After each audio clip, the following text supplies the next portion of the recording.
It's an acquired taste, not a healthy one.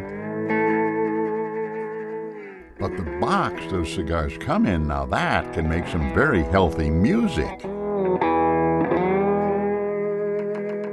This goes back a good 150 years to the deep, deep South. When people wanted their music, everyone loves music. The first one was called the diddley bow. And obviously, if you turn those two words around, you get Bo Diddley, which is one of the most famous blues players ever. Steve Cinnamon does not smoke cigars, and he claims he's not a skilled guitarist, but he is an admirer and an artisan of the cigar box guitar. So they wanted their music, and they didn't have the money, they didn't have the means, they didn't have the instruments. And they basically took a pole, a cigar box, and a piece of wire off a screen door, strung it together, ran their finger up and down it, and all of a sudden they had music. Making something from nothing, a resourceful trait Steve appreciates, perhaps because he knows a bit about it himself. We came down here for the American dream. Retired, new pretty bride on the beach. We got married at sunset. It was everything. We had the boat, we had the cars, we had the house. Someone to make a couple to join you. Is that okay with you? At first, times were good for Steve and his wife, Sue Ann. Then, like many others, the recession hit them, crushing their comfortable life. We lost everything, basically, and the American dream became an American nightmare, unfortunately, and it resulted in myself having a heart attack. His condition was treated, but it triggered more distress. He went into a deep depression. He was full of fear, and he just wasn't himself. I don't know what it feels like because I never had a heart attack. So he was just not the man that I married. With the help of friends and family, Steve slowly started to improve.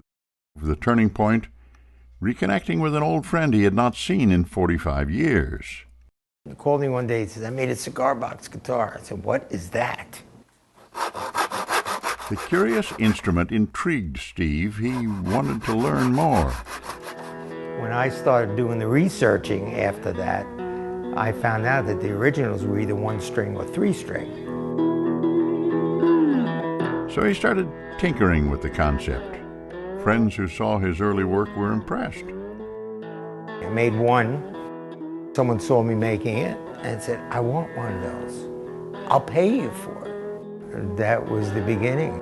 And the end of something else.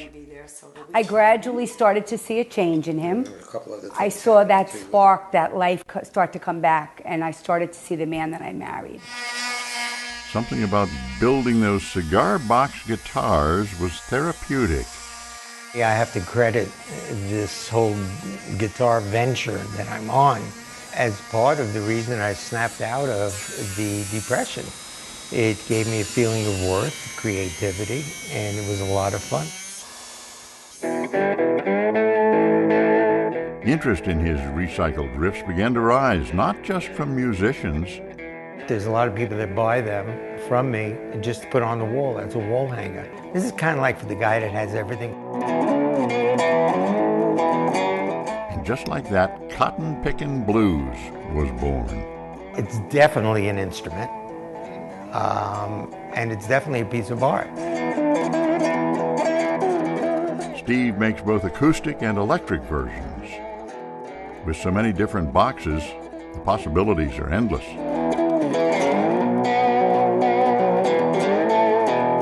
The best part about it is that I could do whatever I want, because there's no right way, there's no wrong way. So it gives me total creative license as long as it sounds good.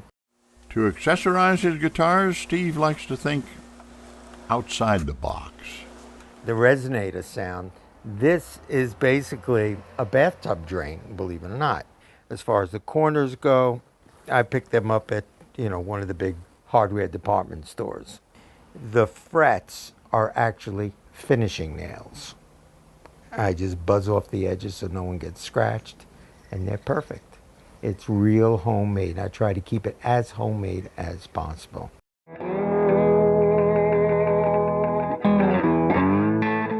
Put the creation of a craftsman in the hands of a gifted guitarist, and the results are grace. I would sooner build the guitars and watch them be played by people that really know what they're doing, actually in amazement. So the heart attack that could have ended Steve's life was instrumental in saving him. I mean, I'll keep making these things until, God forbid, 100 years from now when they close the box. And then I'll take one with me. You never know who you meet.